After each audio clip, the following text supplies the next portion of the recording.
Fermaz de volta ao vivo. E olha, conforme eu falei no início do programa, o nosso assunto relacionado à saúde hoje traz à tona os mitos e as verdades sobre a prática de exercícios físicos.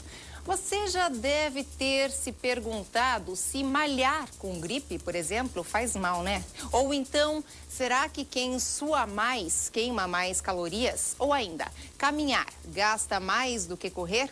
Bom, gente, olha, dúvidas realmente não faltam. Mas para responder a essas e outras perguntas, a gente convidou aqui um personal trainer e também uma nutricionista para um bate-papo aqui no estúdio. Já estão aqui comigo o Fábio Chiodini, que é personal trainer, e também a Andressa Wagner, que é nutricionista. Meninos, boa tarde. Menino e menina, sejam bem-vindos. Aqui é o meu programa, mais uma vez, obrigada pela participação. Olha, eu fiz o seguinte, a gente fez o seguinte, a gente tem a chamadinha agora que a gente coloca sempre na internet também, a gente coloca nas redes sociais, Facebook, Twitter, enfim, e o pessoal mandando já e-mails, algumas pessoas mandaram e-mails sobre dúvidas, realmente, sobre esses mitos e verdades que eu citei agora, e também algumas dúvidas que a nossa produção elencou. Então eu tenho aqui, a primeira é aquela que eu já citei aqui no início, malhar com gripe, ir para academia gripado, pode ou não pode? Acho que o Fábio vai saber responder melhor isso, né, Fábio? Sempre que você tiver com alguma patologia, que você estiver doente, não faça exercício físico. Você precisa recuperar o seu corpo. Até quando você toma uma medicação para gripe, que um dos conteúdos dela é paracetamol, um dos efeitos é fazer com que você baixe, né? Aquela tua vitalidade, o teu cérebro ele está pedindo para o teu corpo repousar. Os teus leucócitos, que são as tuas células de proteção, elas estão localizadas tentando combater aquela infecção viral. E se você fizer intensidade no exercício, o que acontece? Você tem que recuperar a tua musculatura. Então, os teus leucócitos querem se deslocar da tua infecção gripe para outros lugares.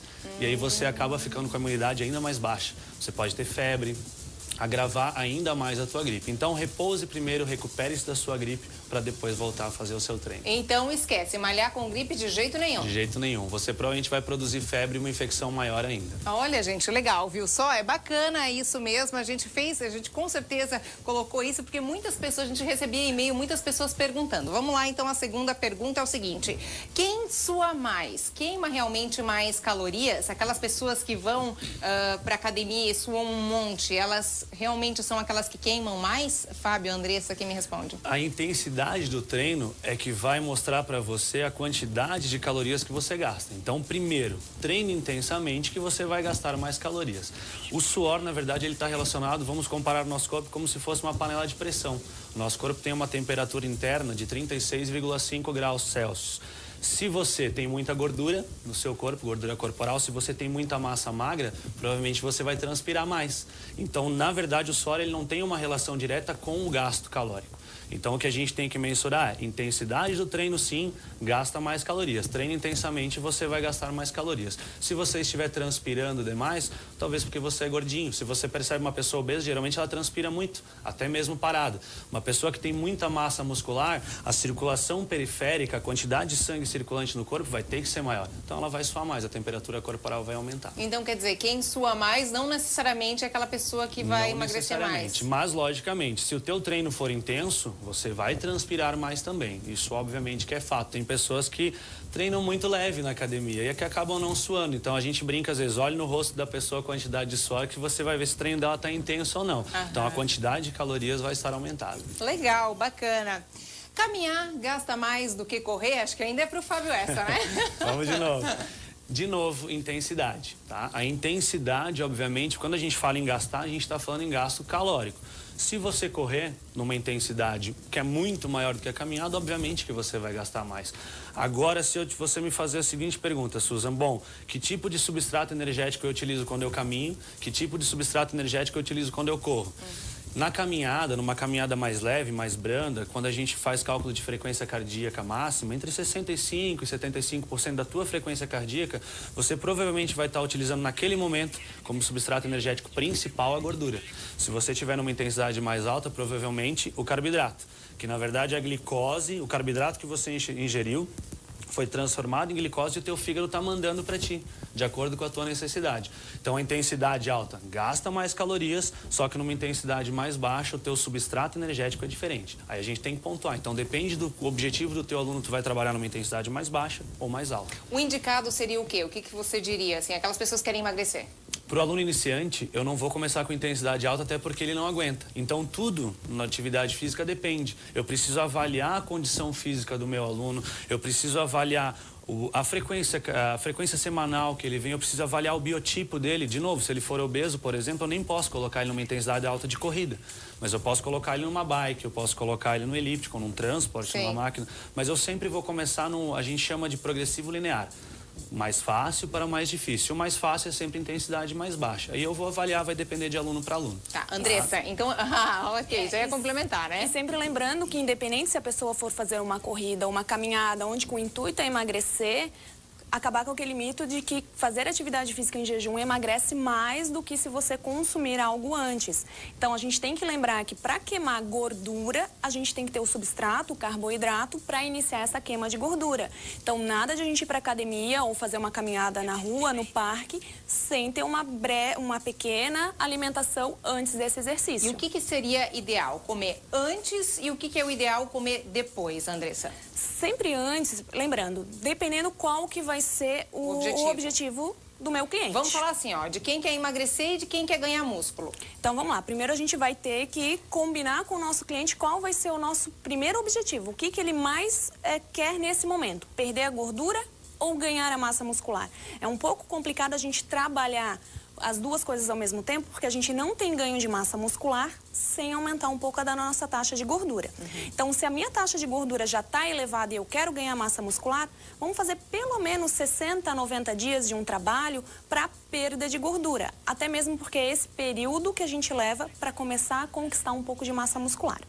Então, se eu quero emagrecer e ganhar massa muscular, vamos trabalhar o emagrecimento, a perda de gordura localizada, gordura abdominal ou as demais gorduras. Eu tenho que me alimentar com carboidrato. Tipo pão. Pão, biscoitos, nem tantos. Tentar evitar o máximo possível os industrializados. Então, o pão. A batata é uma ótima fonte de carboidrato. Lembrando que a batata doce também entra nessa linha. O arroz, as frutas, dependendo qual vai ser o tipo de atividade que a gente vai praticar. Então, se eu vou fazer uma caminhada que vai levar um pouco mais de tempo, eu vou optar por um carboidrato que entre mais lentamente na minha corrente sanguínea, que a gente chama os carboidratos de médio a baixo índice glicêmico. Tipo o quê? É a batata doce, o arroz integral, que vão favorecer, vão me dar energia para esse processo todo de caminhada. Então, eu não vou sentir tontura, não vou ter nenhum problema durante a minha atividade física. E para quem quer ganhar massa muscular, o mais importante é que todas as refeições contenham uma taxa, uma quantidade de proteína. Por quê? Proteína é o substrato que vai construir novas células. Seriam carnes? Carnes, os ovos, o frango, claro, sempre lembrando com uma taxa menor de gordura, que a gente já quer enfatizar a perda de gordura. Então, o ideal seria realmente a carne de frango, a carne de peixe, a carne vermelha magra, os ovos. Aí a gente tem que ver qual que é o objetivo também do cliente, fazer uma anamnese para ver se ele tem alguma intolerância. Pode estar entrando alguma questão de um queijo branco. Tudo vai depender da avaliação feita antes do início da atividade física. Andressa, suplementação engorda? Como o nome já diz, né, a suplementação, ela vai suplementar o que a alimentação não consegue adquirir. Então, se eu tenho um treino de meia hora durante 3 vezes por semana, eu não vou precisar suplementar. Porque se eu suplementar, eu vou acabar engordando. Mas se eu tenho um gasto calórico excessivo, se eu tenho um nível de atividade física alto, ou que eu não consigo fazer todas as refeições, que o ideal é que a gente coma de 3 em 3 horas, aí sim o suplemento ele é bem-vindo e não engorda. Então, cada caso é um caso que a gente deve analisar e prescrever conforme a individualidade de cada cliente. Até se me permite, Susan, claro. eu e ela estávamos conversando antes ali nos bastidores, das pessoas que começam o exercício físico e já querem tomar suplemento. Mesmo para ganhar massa muscular. Aí você vai numa loja, não todas, né? Mas algumas querem te empurrar vários suplementos. Base de proteína, de carboidrato, que são os mais simples, os aminoácidos. Mas, pô, se você está começando a fazer exercício físico, aquilo que eu falei, a intensidade vai ser baixa, porque você está querendo se adaptar. Qual a necessidade de fazer uma ingesta de suplementação, sendo que fisiologicamente teu processo de construção muscular só vai ocorrer depois de 60 a 90 dias?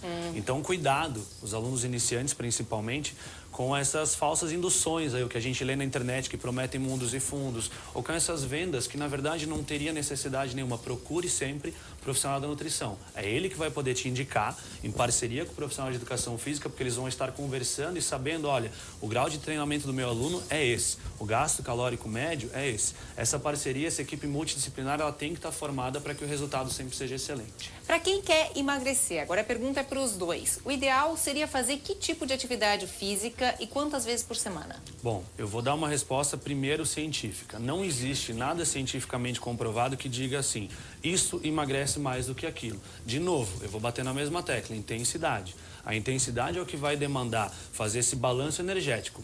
Da mesma forma, se você fizer um alto treino, aliás, um treino com muita intensidade, mas você estiver consumindo muitas calorias, ou seja, consome mais do que gasta, você vai acabar ganhando, né? Você vai manter a sua gordura ou acabar ganhando mais gordura. Então, na verdade, assim, existe a pergunta, a musculação emagrece menos do que caminhada, do que corrida? A musculação, ela tem uma alta utilização de gordura pós-treino, que é o que a gente chama de EPOC. Para converter de novo essas calorias que foram perdidas, o corpo utiliza a gordura como fonte de energia. Então, a musculação emagrece, sim. Se você treinar intensamente, aquela dor tardia que você sente pós-treino, naquela recuperação da musculatura, o teu corpo utiliza a gordura como fonte de energia principal durante 3, 4, 5 dias. Já a atividade aeróbica, a corrida, mesmo que seja intensa, você vai ter o teu metabolismo acelerado depois, no máximo até 15 horas. Então você vai ter que correr de novo, correr de novo, correr de novo. Faça o exercício aeróbico para trabalhar o seu coração e o seu pulmão e faça a musculação para recuperar a tua musculatura, ganhar massa muscular, trabalhar as suas articulações, fortalecer a sua coluna, o seu joelho, enfim. E a consequência desse bom trabalho vai ser você melhorar o seu perfil estético. Sempre com a ajuda de um nutricionista para lhe orientar com relação à sua alimentação e de um educador físico, que é o responsável por periodizar e montar o seu treinamento de acordo com a tua individualidade biológica e tuas limitações fisiológicas. Sempre bebendo muita água, Andressa? Isso mesmo. Um lembrete agora, né, no inverno, não é porque tá frio que a gente não acaba suando tanto que a gente não precisa repor esse líquido. Então, hidratação antes, durante e após a atividade física é muito importante, até mesmo para recuperação muscular e para você no outro dia conseguir voltar a fazer a tua atividade física. E é verdade que malhar no inverno gasta mais, queima mais caloria do que malhar no verão? É que, na verdade, no inverno o que acontece é que o teu corpo já está querendo produzir mais calor, né? Porque você está com frio.